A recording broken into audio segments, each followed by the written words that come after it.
I think it was where we started at. We started in Texas in the offseason.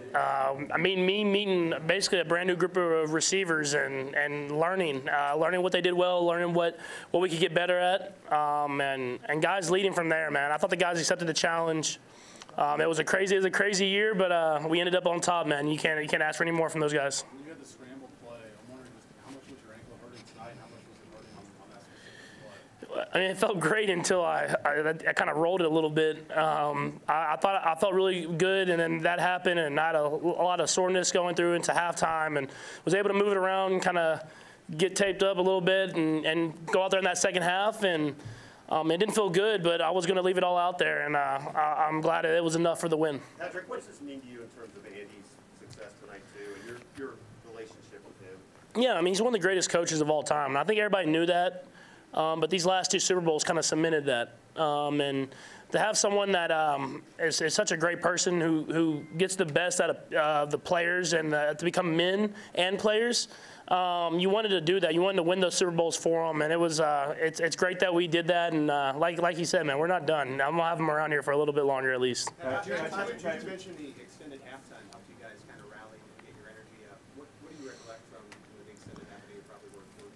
Yeah, no, I was proud because I talked a little bit, but it was everybody. It wasn't like I was the only person talking in that locker room, and we just challenged each other, man, to leave everything out there. And I don't want to say we played tight in the first half, but you didn't see that same joy that we play with. And I wanted guys to just know that everything we worked for is for this moment. You have to enjoy this moment. You can't let the moment overtake you. I thought the guys did that in the second half, and they fought to the very end. And that's all you can ask is guys leave everything they have on the football field.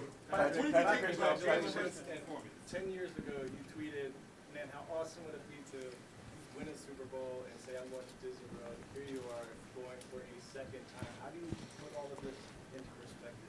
It's hard, man. It hasn't even sank in, I don't think, even yet. I mean, I appreciate it because of the failures. I mean, the failure of losing the Super Bowl and losing the AFC Championship game, it gives you a greater appreciation to be standing here as a champion. Luckily, I'm going to Disneyland now, so I have Disney World and Disneyland crossed off, and I'll have to make some more parks so I can go around everywhere and do a world tour. Patrick Jones talked about you guys being counted out all season.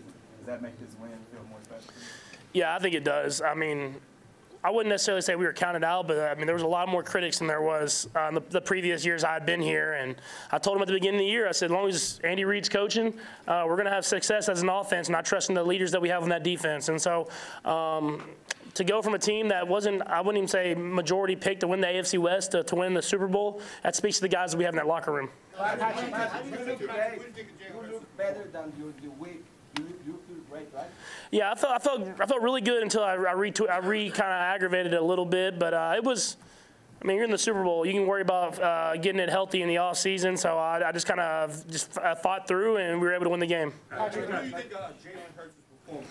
You had an MVP performance, but if they had won, he probably would have been MVP. Yeah, I mean, if there was any doubters left, there shouldn't be now. I mean, the way he stepped up on this stage and ran through the ball, whatever it took for his team to win.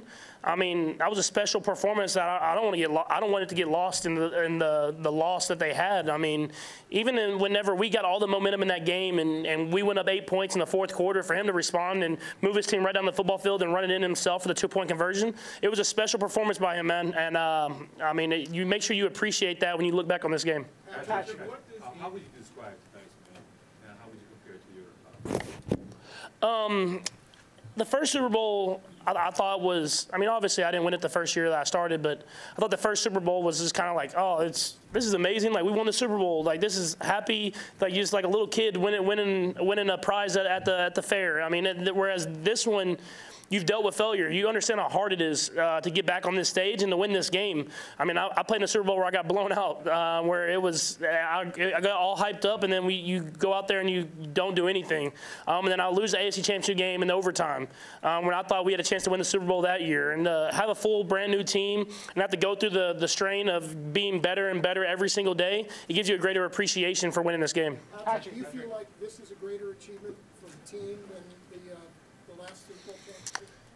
Yeah, I mean, it's a brand new team. I mean, every Super Bowl is something that you'll have for the rest of your life. I think there's only like 12 guys that were on that team that won that first Super Bowl. It might be a little bit more, but So have a brand new team with a lot of rookies playing that stepped up. I mean, we were down 10 points at halftime to probably the best team in the NFL all year long, and they're known for getting ahead of teams and kind of finishing the game off. And for those guys to step up and make those plays in that second half, man, it just speaks to the hard work they put in every single day. And luckily, a lot of those guys are young, so we'll have a lot of those guys back next year. How do you think it helped you as a player to have to break in a new group of receivers all this weekend? Yeah, I had to become a better leader, and I've always vocally talked, but I had to take a next step in my leadership ability of how I showed guys how we work and how I couldn't let the little stuff slide because we have such great players around me that have done it for so long. And I had to teach the culture that we have here that I learned from Alex Smith and I learned from Derek Johnson. I had to teach those guys the culture of how we work and do things. And luckily for me, I have guys like Travis and Frank and Chris that helped me out with that as well. And man, I was proud of those guys, man, how they responded in this big game. Patrick, the second time you come from behind in a Super Bowl. I know last Monday we were talking that you have ready to have dinner with Elway, with the Manning brothers, with Teichman and Stovak. What are your thoughts about this?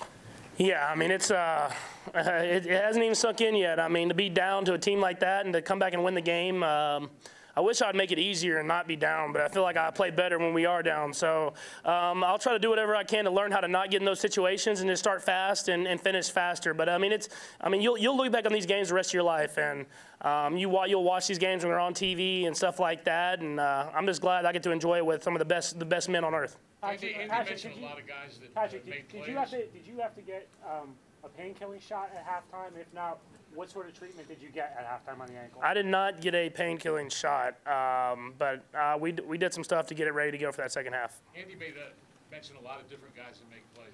How about the one that Jarrett McKinnon made in the moment, not getting in the end zone? Yeah, I mean, to have a vet like that who knows, I mean, all year long he proved how smart he was on that football field. He's like another quarterback back there, and he made it a little closer than I wanted him to. We talked about it in the huddle before the play, but we needed it because I ended up losing so many yards when I was taking those knees. So it was a smart decision on him, and in that big of a moment, you want to run in and just score the touchdown. But we work on that stuff every single week to prepare ourselves for those moments. And I want to give a credit to Eric Bieniemy because even though sometimes we get tired of listening to them talking about those moments, they always seem to happen in the biggest games, and he makes sure we go over the details every single week about them. Hey, Patrick, what made a difference for you guys coming back from 10 down in the second half? I thought guys they embraced the moment. I think that's the biggest thing is that first half, we were playing, we were doing some good stuff, but I felt like guys were getting consumed by everything around us and not just going out there and playing and enjoying this game that we've played since we were little kids. Guys talked in the locker room, and we just said, let's leave it all out there. Let's leave it all out there for 30 minutes and see what happens at the end of the day. And I thought guys did that, and I think the biggest thing was the offensive line. I mean, the way they were able to protect me in that second half whenever we couldn't use those chips, we couldn't use that stuff to help them out against a great defensive line. That's the reason we won this game. Patrick, what went through your mind on that play, that 26-yard scramble you took? It changed the game. Take us through that play because it definitely was one of the best plays of the game. Yeah, no, they did a good job of covering the guys that I wanted to throw to. That was the biggest thing, and I got it going upfield, and how the D-line rushed, it left the lane, and I thought once I got out, I don't know if you can see me running, I felt like someone was just right on my back the entire time. I haven't seen the play, but I'm like holding the ball up here somewhere. You just try to get in field goal range, man, and we have a great kicker, and you want to give him a chance to kick a field goal or score a touchdown, and we were able to get in that field goal range. We were smart at the end there, and he was able to kick the field goal to win the game. We'll do a couple more. We'll go to Steve. Go ahead, Steve. I like the fact that the reporter there, one of them asked, did you get a painkiller at halftime?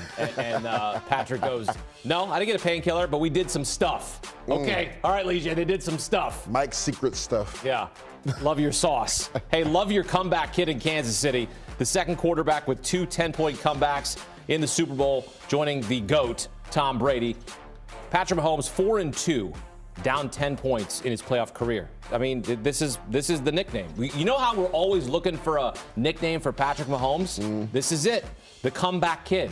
Hey, come on back to CBS Sports HQ. Much more coverage ahead as we break down Super Bowl 57.